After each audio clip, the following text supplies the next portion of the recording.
میں کون ہوں، خودی کیا ہے، نفس کیا ہے۔ اپنی پہچان کے لیے جب ہم قرآن مجید سے مدد لیتے ہیں تو اللہ نے دو طرح کے دشمنوں کا ذکر کیا ہے، جن میں سے ایک شیطان اور دوسرا نفس انسان ہے۔ شیطان کھلا اور نفس چھپا ہوا دشمن ہے۔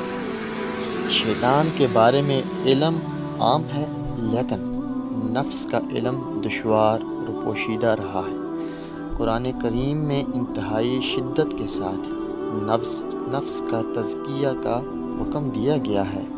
تزکیہ تب ہی کیا جا سکتا ہے جب ہم اس دشمن کو جان لیں، خوب اچھی طرح پہچان لیں کہ آخر نفس ہے کیا، اس کے افعال کیا ہیں، تبھی ہم اس قابل ہو سکتے ہیں کہ اسے پاک کر سکیں۔ آئیے اللہ کا نام لے کر نفس کے طلسم ہوش بہ میں اترتے ہیں اور اسے جاننے کا آغاز کرتے ہیں۔ بنیادی طور پر نفس کے تین حصے ہیں: جسم، حواس خمسہ، ذہن۔ ہم بالترتیب تینوں کا مشاہدہ کرتے ہیں۔ جسم ایک رونمائی ہے، ہر جاندار کا وجود اس کے جسم کے ساتھ ہے۔ جسم واحد جرثومے سے بنا ہے، یہ ایک حیاتیائی مادہ ہے۔ جسم ایک زندہ چیز نہیں ہے۔ حواس خمسہ موجود نہ ہو، دماغ کام نہ کر رہا ہو تو جسم کی اپنی حیثیت ایک مردہ شے کی ہے۔ جسم کا عقل سے براہ راست کوئی تعلق نہیں۔ جسم حیوانی ہے، اس میں دو جلبتیں ہیں: بچاؤ اور افزائش نسل، یعنی جسم صرف بھوک مٹانے اور اپنی پیداوار بڑھانے میں دلچسپی رکھتا ہے، اسے باقی کسی شے سے غرض نہیں۔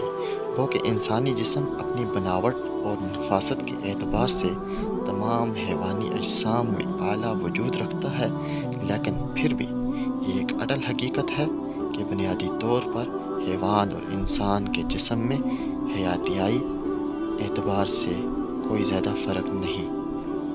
زندگی اس کی سرشت ہے اور بذات خود زندگی ہے۔ اسے اس دنیا میں بچنے کے لیے، کرنے کے لیے خوراک چاہیے، یہی اس کی اولین ترجیح ہے۔ بھوک مٹانے کے بعد یہ خود کو ابدی کرنا چاہتا ہے، لازوال ہونا چاہتا ہے۔ اس کے لیے اس کے پاس صرف یہی ایک راستہ بچتا ہے، وہ اپنی نسل کو جنسی عمل سے آگے بڑھائے۔ اس کے لیے یہ لذت کا طلبگار نہیں، لذت جسم کا نہیں ذہن کا مسئلہ ہے۔ اسے تو صرف خود کو آگے بڑھانا ہے، کرنا ہے تاکہ زندگی قائم رکھ سکے۔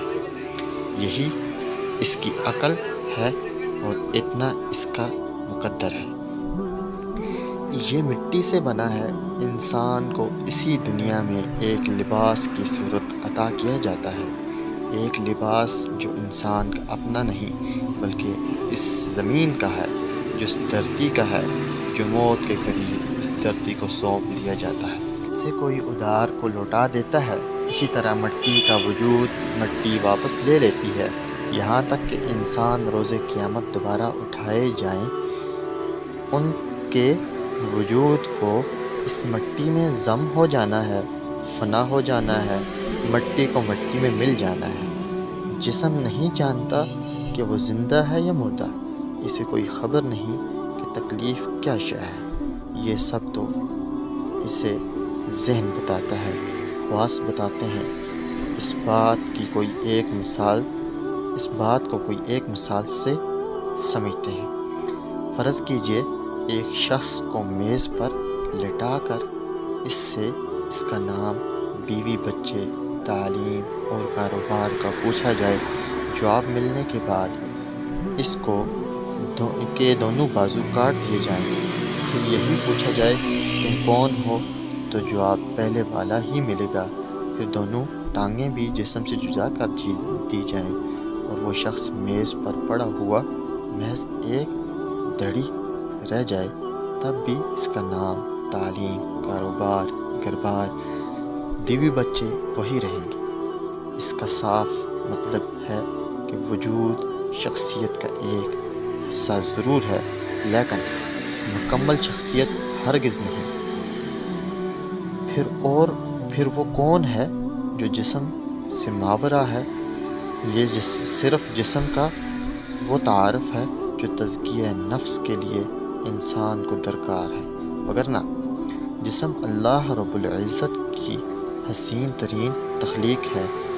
اس کے اندرونی بیرونی اعضاء کی تخلیق پر قیامت تک بھی غور کیا جاتا رہے تو کبھی بھی یہ پتہ نہ چل پائے کہ یہ آخر ہے کیا۔ آج سے قریباً 30 سال پہلے جا کر دیکھیں کہ سائنس اس جسم کو اتنا کم جانتی تھی، اتنا کر رہی تھی کہ ہر بیماری کے لیے صرف ایک ہی ڈاکٹر ہوا کرتا تھا، لیکن پھر انسان کو احساس ہوا یہ اتنا آسان نہیں ہے، تو ہر عضو کے اسپیشلائزیشن کا دور شروع ہوا، حتیٰ کہ دانتوں کے لیے 7 سال کی طبی تعلیم لازم قرار پائی۔ جتنا اندر اترتے چلے جاتے ہیں اتنا ہی راز الجھتا چلا جاتا ہے، حتیٰ کہ بات کلوننگ سے بڑھ کر میوٹیشن تک جا پہنچی۔ جسم کو تا قیامت پڑھا جاتا رہے گا۔ اسی طرح حواس کی اپنی ایک الگ دنیا ہے، جس کے اپنے اسرار ہیں، اپنے کمالات۔ حواس بنیادی طور پر 5 ہوتے ہیں: دیکھنا، بصارت، سننا، سماعت، چکھنا، سونگھنا، محسوس کرنا، چھونا۔ یہ جسم کے لیے سینسرز کا کام سر انجام دیتے ہیں، معلومات اکٹھی کرتے ہیں اور دماغ کو پہنچاتے ہیں۔ ان کا اصل کام جسم اور ذہن سے مل کر خواہش کو جنم دینا ہے۔ اس پر آگے بات ہوگی۔ حواس کو کام کرنے کے لیے محسوس اعضاء دیے گئے ہیں۔ بصارت آنکھ کو کیمرے کی طرح استعمال کرتی ہے، سماعت کانوں کے ساتھ جڑی ہے، چکھنے کی حس زبان میں ہے، سونگھنے کے لیے ناک استعمال ہو رہی ہے، چھونے کے محسوس کرنے کی حس پورے وجود کے پور میں سمائی ہے۔ واضح رہے کہ یہ تعریف طبی نقطہ نگاہ سے نہیں کی گئی، کیونکہ اللہ ایک تخلیق سے ہزاروں لاکھوں مقاصد حاصل کرتا ہے۔ جیسے ناک صرف سونگھنے کے لیے نہیں بلکہ سانس لینے اور نکالنے سمیت اس کے بے شمار کام ہیں۔ یہاں حواس کا بیان کا مقصد صرف اپنی پہچان کے لیے ہے۔ ہم کل میں سے جز کو الگ کر رہے ہیں تاکہ جو ایک نظر آ رہا ہے حقیقت میں وہ کیا ہے یہ جان سکیں۔ حواس کے پاس بھی اپنا کوئی علم نہیں۔ ذہن کے بغیر حواس کے پاس جو معلومات ہیں وہ کسی کام کی نہیں۔ ایک نظر ذہن کو بھی دیکھتے ہیں۔ موضوع کی مناسبت سے سر دست صرف اتنا سمجھ لینا کافی ہے کہ ذہن جسم انسانی میں یادداشت کا مرکوز و محور ہے۔ یہ ڈیٹا سینٹر ہے، تجربہ کار ہے۔ یہ تمام جسم اور حواس پر حکمران ہے۔ حواس باہری دنیا کے معلومات اسے مہیا کرتے ہیں۔ اس انفارمیشن کی مدد سے ماضی کے تجربات کو استعمال کر کے ذہن ایک تجزیہ کار کی حیثیت سے فیصلہ صادر کرتا ہے۔ جسم اور حواس جسے ماننے کے پابند ہوتے ہیں۔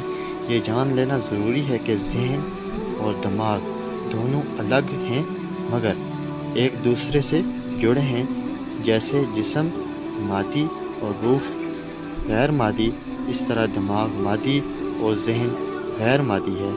دماغی اعصابی نظام اور بہت سے دوسرے خلیات سے مل کر بنا ہے، جن کو دیکھا جا سکتا ہے، چھوا جا سکتا ہے، جبکہ ذہن غیر مادی ہے۔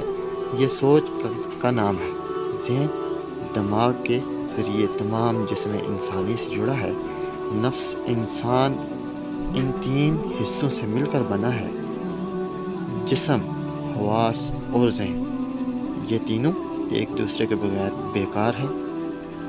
کسی ایک کی دوسرے کے بغیر کوئی حیثیت نہیں۔ اگر اس سوال پر گہرائی سے غور کیا جائے کہ میں کون ہوں، تو انسان برتائے حیرت میں گم ہو جاتا ہے۔ کیا میں جسم ہوں؟ کیا میں احساس ہوں؟ کیا میں ذہن ہوں؟ جب کوئی اندر اتر کر دیکھتا ہے تو پاتا ہے کہ میں سب نہیں ہوں، میں ان سب سے ماورا ہوں۔ میں ایک حقیقت منتظر ہوں، میری عزت، میرے خیالات، جذبات، میرا علم، میری دنیا، یہ سب کسی کا ہے۔ یہ عزت کسی کی ہے؟ کیا عزت میرے جسم کی ہے، احساس کی ہے، یا پھر میرے ذہن کی؟ ان سوالوں کے جوابات جاننے کے لیے آئیے نفس کے تہ در تہ گہرائیوں میں اترتے ہیں۔ مزید جاننے کے لیے ہماری اگلی ویڈیو کا انتظار کیجیے۔ چینل کو لائک کرنا اور سبسکرائب کرنا نہ بھولیے۔